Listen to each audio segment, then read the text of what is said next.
Assalamualaikum warahmatullahi wabarakatuh. Pada kesempatan kali ini saya, Dwienda Setiawati, akan mengulik informasi tentang nelayan kecil masih terpinggirkan, pengelolaan laut harus diperbaiki demi mendukung ekonomi biru. Saya kutip sumber dari Lukenteza Napitupulu dan Smita Tanaya, Oktober 31, 2023, dengan topik pangan, lahan, dan air di wilayah Indonesia.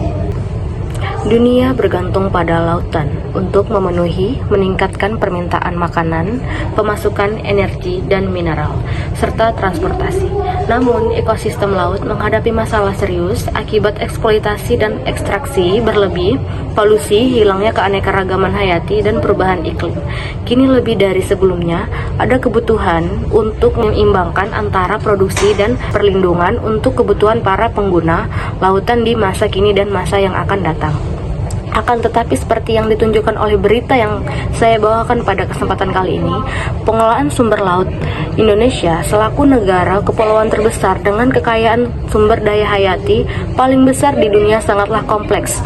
Belum lagi, Indonesia kerap disibukkan dengan perikanan tangkap, produksi budidaya perikanan, dan rantai pasokan komoditas laut lokal dan global. Sementara itu, nelayan lokal dengan perahu kecil tidak menarik dalam tata kelola kelautan dan perikanan Indonesia meskipun mereka berperan penting dalam perlindungan laut.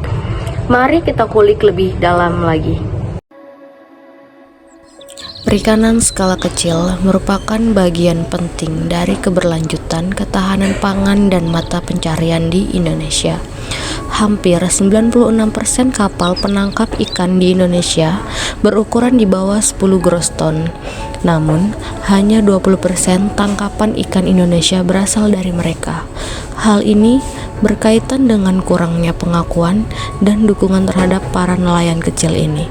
Perikanan skala kecil dan ruang hidup mereka terus termarginalisasi akibat kompetisi dengan perusahaan-perusahaan besar seperti dalam konflik dengan perusahaan tambang pasir di Sulawesi Selatan.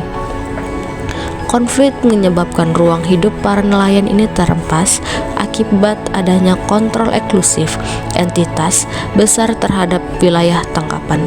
Belum lagi masalah kerusakan fisik terhadap ekosistem laut dan sumber penghidupan mereka. Rumah tangga para nelayan di Indonesia pun masih yang termiskin di antara yang paling miskin.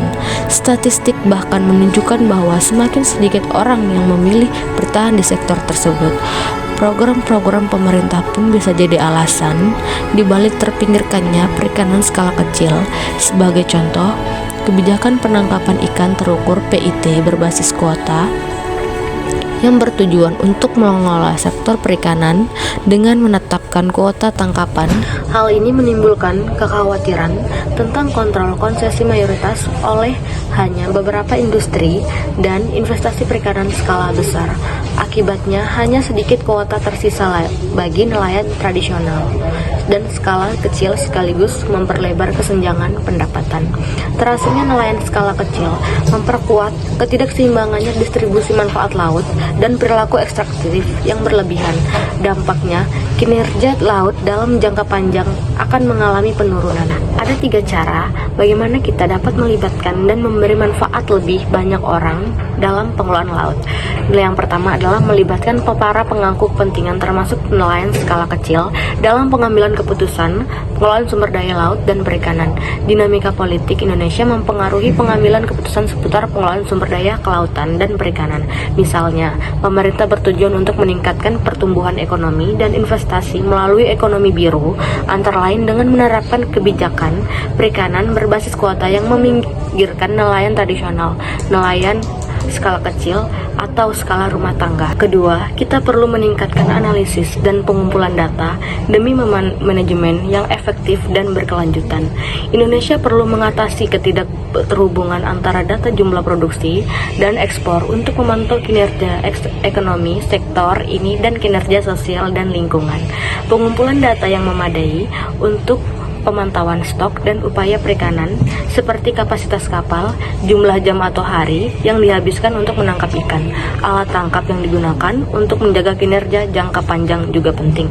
Terakhir, kita bisa melewatkan strategi gender yang inklusif dan adil demi mendukung dan memungkinkan pemulihan dan ketahanan komunitas nelayan secara jangka panjang. Partisipasi perempuan nelayan kerap tak tampak dalam pembuatan kebijakan, padahal perempuan mewakili 42% tenaga kerja sektor perikanan dan 74% budidaya perikanan.